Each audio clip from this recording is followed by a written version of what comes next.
Hey, good morning, everybody. Sarasota / Cowboy Tim coming to you from Mayer, Arizona, here at Love's Truck Stop. One of the nicest truck stops I've stayed at yet. It's like brand new right off the Highway 17. A little update for you guys. I was planning on heading over to the California area to Ocotillo Wells.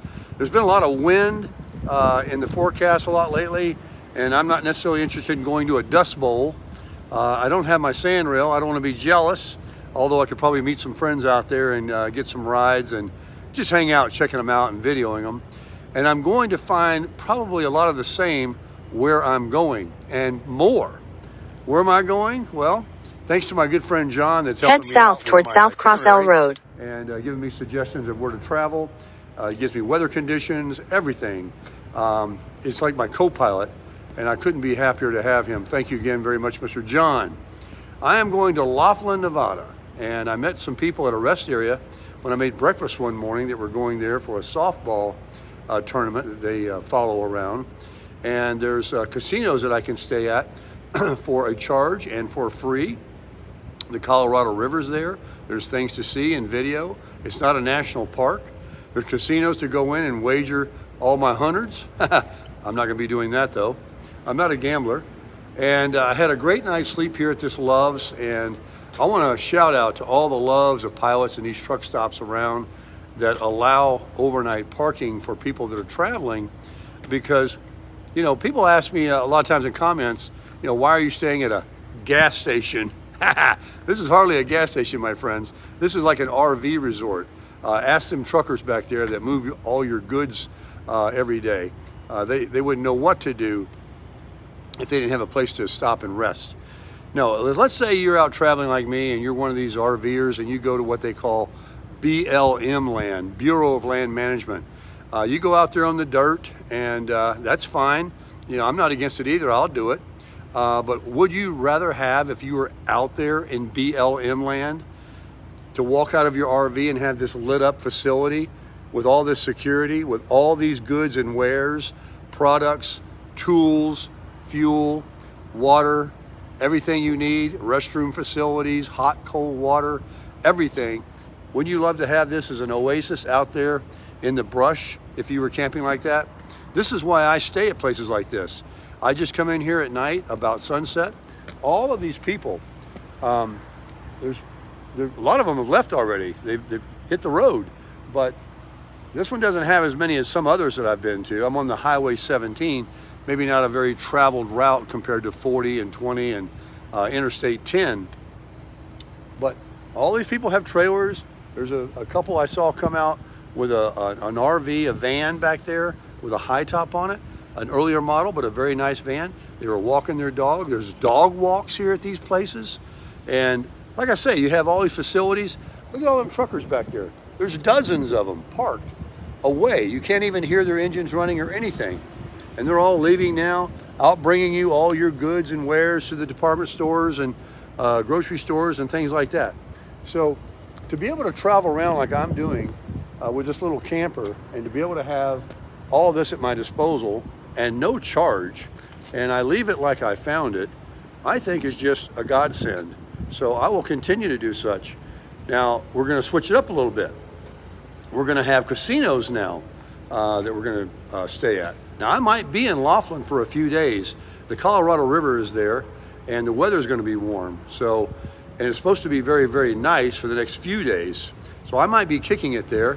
And there's also a place that I was informed by Mr. John that I could pay and have full hookups, swimming pools, movie stars, and all that. So I might consider that too. There's also a Planet Fitness nearby in Bullhead City, and a Walmart nearby to pick up my supplies that I'm going to need so I can cook and do all that kind of thing. So I'm slowing down a little bit in these travels now that I'm out here in the desert Southwest. I wanted to move on from the Grand Canyon area because I seen it. I can't show it on my internet, on my YouTube channel. It's cold. I got snowed on. There's still snow on the ground everywhere up there. So, and then my sinuses, the second that I drop down into a lower altitude, I am breathing so much better. So apparently high altitude, and I've been as high as almost 9,000 feet on this trip. So it's been playing havoc. It might adjust, and with some medications, if I had to live in that kind of altitude. But I've always heard about altitudes do things to our health. I found out when I was hiking that trail at the Grand Canyon too, that altitude makes it a little bit tougher climbing those hills than just climbing a hill from sea level or a little above sea level. So the truck is running absolutely perfect. I got it all idled up this morning and warmed up the engine. The cramper is just absolutely amazing. I had no idea when I bought it of how much I would fall in love with it and how cool it is. I have really created a very comfortable sleeping situation in there with all my new bedclothes and the memory foam. And the furnace again last night, I turned everything off. I turned my gas off. Comes off and on. It wasn't as cold here, although it's pretty chilly right now. It's in the 40s. Although it wasn't as cold here as it was the last few nights, it had to be used, and it saved my life. I mean, I'm sure I would have survived, but it was very, very comfortable in there. So the size, as they say, size doesn't matter. It's the facility, it's all the conveniences. I mean, air conditioning, heat, TV, the shelving, and the comfortable bed, and the least amount of stuff to go wrong. I mean, you got wheel bearings, a tire, and an axle. So, you know, I've got a spare tire. The wheel bearings are like brand new. The tires are properly inflated. They're like brand new. And they've been running 60 to 75 miles an hour for almost 3,000 miles now. The galley in the back is amazing. I haven't even hardly begun to do a lot of my cooking yet. I hope to do a lot more when I pick up some supplies at Walmart today over in Laughlin, and I'll be doing more cooking religiously, morning and night.